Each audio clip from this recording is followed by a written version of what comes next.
Hello friends, ഞങ്ങൾ 4 പേരും കൂടി ഇന്ന് റെയിൽവേ സ്റ്റേഷനിലേക്ക് ഇരിക്കുന്നത് മധുരയിലേക്ക് പോകാനാണ് കേട്ടോ. മധുരയിലേക്ക് പോകാൻ നമ്മുടെ കോഴിക്കോട് നിന്ന് വീക്ക്ലി വൺസേ ട്രെയിനുള്ളൂ. അത് വെള്ളിയാഴ്ച മാത്രമാണ്. വൈകുന്നേരം 3:20 കേട്ടോ ട്രെയിന്. അപ്പോൾ അവിടെ എത്തി റൂമൊക്കെ എടുത്ത് ഫ്രഷ് ആയിട്ട് നമ്മൾ ധാവണിയൊക്കെ എടുത്ത് ആമയ്ക്ക് ഒരു പാവടയും ബ്ലൗസൊക്കെ ഇട്ടിട്ട് നമ്മൾ നേരെ മധുര മീനാക്ഷി ക്ഷേത്രത്തിലേക്കാണ് പോകുന്നത്. ക്ഷേത്രം ഇപ്പോൾ റെനോവേഷൻ നടന്നുകൊണ്ടിരിക്കുകയാണ്. അവിടെയുള്ള എല്ലാ ടവറിലും അണ്ടർ കൺസ്ട്രക്ഷനിലാണ്. പിന്നെ ക്ഷേത്രത്തിനകത്തേക്ക് നമുക്ക് എന്തായാലും മൊബൈൽ കൊണ്ടുപോകാൻ പറ്റില്ല. അപ്പോൾ നമ്മൾ പുറത്തുനിന്നുള്ള വീഡിയോസ് മാത്രമേ എടുത്തിട്ടുള്ളൂ കേട്ടോ. അപ്പോൾ ചുറ്റിനും ഇതുപോലെ കുറേ കടകളുണ്ട്. വളയും മുല്ലമാലയും മുല്ലപ്പൂവും ഒക്കെ കിട്ടുന്ന ഒരുപാട് കടകളുണ്ട്. അപ്പോൾ അവിടെയൊക്കെ നമ്മൾ ജസ്റ്റ് കണ്ടിട്ട് നമ്മൾ ആക്ച്വലി സാധാരണ മുല്ലപ്പൂവൊക്കെ വാങ്ങിച്ച് കുട്ടികളുടെ ടോയ്സിന് കുറച്ച് റേറ്റൊക്കെ നോക്കി അവർക്കൊരു ബിസ്ക്കറ്റൊക്കെ മേടിച്ച് അങ്ങനെ നമ്മൾ ജസ്റ്റ് അവിടുത്തെ സ്ട്രീറ്റ് ഷോപ്പിംഗ് ഒക്കെ ഒന്ന് നോക്കി. അത് കഴിഞ്ഞതിന് ശേഷം നമ്മൾ നേരെ പോയത് അവിടുന്ന് ഇതെല്ലാം ഞങ്ങൾ സ്റ്റേ ചെയ്യുന്നുണ്ട്. നമ്മൾ റെയിൽവേ സ്റ്റേഷൻ ഇറങ്ങിക്കഴിഞ്ഞാൽ അതിൻ്റെ വാക്കബിൾ ഡിസ്റ്റൻസ് തന്നെയാണ് ഈ മധുര മീനാക്ഷി ക്ഷേത്രമൊക്കെ ഉള്ളത് കേട്ടോ. പിന്നെ അവിടുന്ന് ഞങ്ങൾ നേരെ ഒരു കൂടലഴകാർ ടെമ്പിൾ ഉണ്ടായിരുന്നു, അവിടെ പോയി. അത് കഴിഞ്ഞ് അവിടുന്ന് ഞങ്ങൾ നേരെ ഇറങ്ങി ഒരു മുരുകൻ ക്ഷേത്രമുണ്ട്. മുരുകൻ്റെ 6 മുഖങ്ങളിൽ ഒരു മുഖമുള്ളത് ഈ അമ്പലത്തിലാണെന്നാണ് പറയുന്നത്. അപ്പോൾ അവിടേക്ക് നമുക്ക് പോകണമെന്നുണ്ടെങ്കിൽ ബസ് കയറി പോകണം. അപ്പോൾ ഇവിടെ ഓരോ ബസ്സിനും ഓരോ നമ്പറാണ്. അന്ന് ഞങ്ങൾ കയറിയത് 44 നമ്പർ ബസ്സിലാണ് കേട്ടോ. അപ്പോൾ അത് കയറി കഴിയുമ്പോൾ ഇതുപോലൊരു മല കാണാം. നമ്മൾ ബസ് ഇറങ്ങി കുറച്ച് നടക്കുമ്പോൾ ആ മലയുടെ താഴെയായിട്ടാണ് ഈ അമ്പലം വരുന്നത്. അമ്പലത്തിൻ്റെ പേര് എന്തായിരുന്നു, ഒരു നമുക്ക് പറയാൻ കിട്ടാത്തൊരു ടൈപ്പ് പേരാണ്. അത് അവിടെ ചോദിച്ചാൽ അവർ പറഞ്ഞു തരും. അവർ തന്നെയാണ് അത് കറക്റ്റായിട്ട് പ്രൊനൗൺസ് ചെയ്യുന്നത് കേട്ടോ. എനിക്ക് സത്യം പറഞ്ഞാൽ അമ്പലത്തിൻ്റെ പേര് കറക്റ്റായിട്ട് ഇപ്പോഴും അറിയില്ല. അങ്ങനെ ഞങ്ങൾ ജസ്റ്റ് അമ്പലത്തിൻ്റെ ഫ്രണ്ടിലൊക്കെ പോയി അവിടുന്ന് കുറച്ച് വീഡിയോ എടുത്ത് അമ്പലത്തിനകത്ത് കയറി തൊഴുത് അവിടുന്ന് പിന്നെ നമ്മൾ തിരിച്ച് റൂമിലെത്തി ഫ്രഷായി കഴിഞ്ഞ ശേഷം പിന്നെ നെക്സ്റ്റ് ഞങ്ങളുടെ ഉദ്ദേശം മധുരയിലുള്ള ഫുഡൊക്കെ എക്സ്പ്ലോർ ചെയ്യുക എന്നുള്ളതായിരുന്നു. നമ്മൾ ChatGPTയോട് ചോദിച്ചു, ഗൂഗിളിലൊക്കെ സെർച്ച് ചെയ്തു. അങ്ങനെ ജസ്റ്റ് നല്ല റേറ്റിംഗ് ഉള്ള ഒരു സ്ഥലം തന്നെ കണ്ടുപിടിച്ചു. അത് കുമാർ മെസ് എന്നായിരുന്നു കേട്ടോ അതിൻ്റെ പേര്.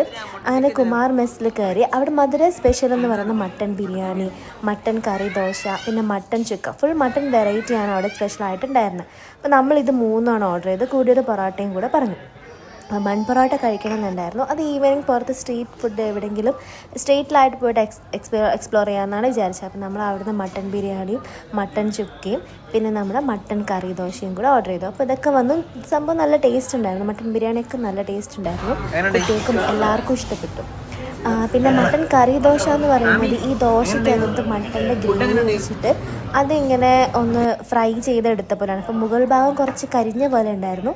അതല്ലാതെ ബാക്കി എനിക്ക് ആ ദോശ ഇഷ്ടപ്പെട്ടു. ബാക്കി അവർക്ക് കണ്ടായിരുന്നു ഒന്നും വലിയ ഇഷ്ടപ്പെട്ടില്ല. പക്ഷേ എനിക്ക് സത്യം പറഞ്ഞാൽ മട്ടൻ കറി ദോശ ഇഷ്ടപ്പെട്ടു കേട്ടോ. പിന്നെ അവിടെ ഞങ്ങൾ നേരെ പോയത് തിരുമലൈ നായിക്കാർ പാലസിലേക്കാണ്. അപ്പോൾ ശരിക്കും ഇത് മീനാക്ഷി അമ്മൻ കോവിലിന് തൊട്ടടുത്താണ് ഈ പാലസും. നമുക്ക് മീനാക്ഷി അമ്മൻ കോവിലൊക്കെ നമ്മുടെ സ്റ്റേയിൽ നിന്ന് നമുക്ക് ജസ്റ്റ് നടക്കാനുള്ള ദൂരമേ ഉള്ളൂ. പക്ഷേ ഞങ്ങൾ ഈ കുമാർ മെസ്സിലും കൂടെ പോയതുകൊണ്ട് നമ്മൾ പിന്നെ റാപ്പിഡോ ഒക്കെ വിളിച്ചിട്ടാണ് ഇങ്ങോട്ട് വന്നത്. ഇവിടെ ആക്ച്വലി ഒരു 10-15 മിനിറ്റ് ഡിസ്റ്റൻസ് ഉള്ളതിന് വരെ ഓട്ടോയ്ക്ക് 100-120 രൂപ കൊടുക്കണം.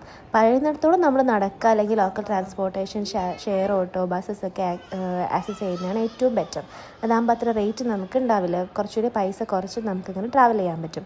പിന്നെ ഈ തിരുമലൈ നായക്കർ പാലസ് എന്ന് പറയുന്ന മധുരയുടെ ഒരു മെയിൻ അട്രാക്ഷൻ തന്നെയാണ്. നമ്മുടെ ഈ സൗത്തിൽ ഇതുപോലത്തെ ഒരു പാലസ് വേറെ ഉണ്ടോയെന്ന് എനിക്കറിയില്ല. ഇത് 1936 16-ാം നൂറ്റാണ്ടിലെ നായക്കർ രാജാക്കന്മാരുണ്ടാക്കിയിട്ടുള്ള ഒരു പാലസാണ്.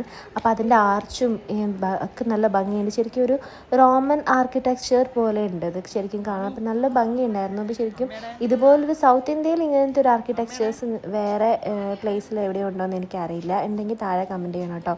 ഇത് ശരിക്കും ഡിഫറെൻ്റ് ആയിട്ട് തോന്നി. പഴയ കാണുന്ന കൊട്ടാരങ്ങളിൽ നിന്നും വളരെ ഡിഫറെൻ്റ് ആയിട്ടുള്ളൊരു ടെക്സ്ചറും ഒരു കവാടങ്ങളും പില്ലേഴ്സും ഒക്കെ ആയിട്ട് എനിക്ക് തോന്നി. ഇതിൻ്റെ ആക്ച്വലി പറഞ്ഞാൽ ഒരു വലിയ ഹാള് പോലെയാണ്. ഒരുപാട് പില്ലേഴ്സിൻ്റെ നടുക്ക് കൂടി ഇങ്ങനെ ഒരു സ്ക്വയർ പോലെ ഒരു ഹാള്, നടുക്കായിട്ടൊരു പ്ലാറ്റ്ഫോം പോലെയുണ്ട്. അവിടെ ഈവനിങ്ങിൽ സൗണ്ട് ആൻഡ് ലൈറ്റ് ഷോ ഉണ്ടാകാറുണ്ട്. അപ്പോൾ അത് നമുക്ക് വേണമെങ്കിൽ അവിടെ ആ സമയത്ത് എൻ്റർ ചെയ്യുമ്പോൾ കാണാൻ പറ്റുന്നതാണ്.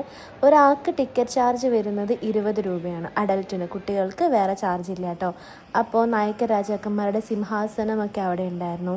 പിന്നെ മുകളിലായിട്ട് നമ്മൾ ഈ കാണുന്ന ചിത്രപ്പണികൾക്ക് നല്ല ഭംഗിയുണ്ടായിരുന്നു. ഫുൾ പെയിൻ്റൊക്കെ അടിച്ച് നല്ല ഭംഗിയിൽ കളർ ചെയ്തിട്ടുണ്ട്. എനിക്ക് തോന്നുന്നു ഇതൊക്കെ അന്നത്തെ കാലത്ത് അവർ യൂസ് ചെയ്തിട്ടുണ്ടെങ്കിൽ വളരെ ഡിഫറെൻ്റ് ആയിട്ടുള്ള പെയിൻറ്റുകളും കളറൊക്കെ യൂസ് ചെയ്തിട്ടായിരിക്കും ചെയ്തിട്ടുണ്ടാവുക. രാജസ്ഥാനിലൊക്കെ ഞങ്ങളിത് കണ്ടിരുന്നു, പക്ഷെ നമ്മുടെ സൗത്തിൽ ആദ്യമായിട്ടാണ് ഇങ്ങനെ കാണുന്നത്. പിന്നെ നമ്മൾ അവിടുന്ന് നേരെ പോയത് തെപ്പക്കുളത്തേക്കാണ്. അതൊരു ഷെയർ ഓട്ടോ വിളിച്ചു പോയി. അപ്പോൾ 20 രൂപയെ നമുക്ക് ചാർജ് ആയുള്ളൂ. തെപ്പക്കുളം എന്ന് പറയുന്നത് ഒരു മാരിയമ്മൻ കോവിലിൻ്റെ മുന്നിലുള്ള ഒരു കുളമാണ്, വലിയൊരു കുളം. അപ്പോൾ അതിന് ചുറ്റും ഇതുപോലെ ബൗണ്ടറിയൊക്കെ വെച്ച് കെട്ടിയിട്ടുണ്ട്. പിന്നെ അവിടുന്ന് ബോട്ട് സർവീസൊക്കെ ഉണ്ട്. പക്ഷെ നമ്മൾ പോയി നട്ടുച്ച സമയമായതുകൊണ്ട് നമ്മൾ ജസ്റ്റ് ആ കുളത്തിൻ്റെ മുന്നിൽ ഒന്നൊക്കെ അവിടെ എന്താ ആ കുളം എന്താണെന്ന് കണ്ടിട്ട് ഇങ്ങ് പോകുന്നു. അതിന് ചുറ്റിനും നമ്മൾ അന്വേഷിച്ചപ്പോൾ പറഞ്ഞത് ഇതുപോലെ ഒരു കുളം, അതിന് ചുറ്റിനും ആൾക്കാർ ഈവനിങ്ങിലൊക്കെ വന്നിരിക്കാറുണ്ട്. പിന്നെ ജസ്റ്റ് കടകളും ഒക്കെയാണുള്ളത്. പിന്നെ അവിടുന്ന് നമ്മൾ നേരെ ഒന്നാമത് രാവിലെ തന്നെ എഴുന്നേറ്റ് ടയേർഡായിരുന്നു. അപ്പം നമ്മൾ നേരെ പിന്നെ തിരിച്ച് റൂമിലേക്ക് പോകാമെന്ന് വിചാരിച്ചു. പിന്നെ നമ്മൾ നേരെ പോയത് മധുരൈ സ്പെഷ്യൽ ജിഗർദണ്ഡ ട്രൈ ചെയ്യാൻ വേണ്ടിയിട്ടാണ്. അത് ഞങ്ങൾ ഇതുപോലെ ഗൂഗിളിലൊക്കെ നോക്കി ഒരുപാട് റിവ്യൂ ഒക്കെ ഉള്ളൊരു ഷോപ്പ് തപ്പി പിടിച്ചാണ് പോയത്.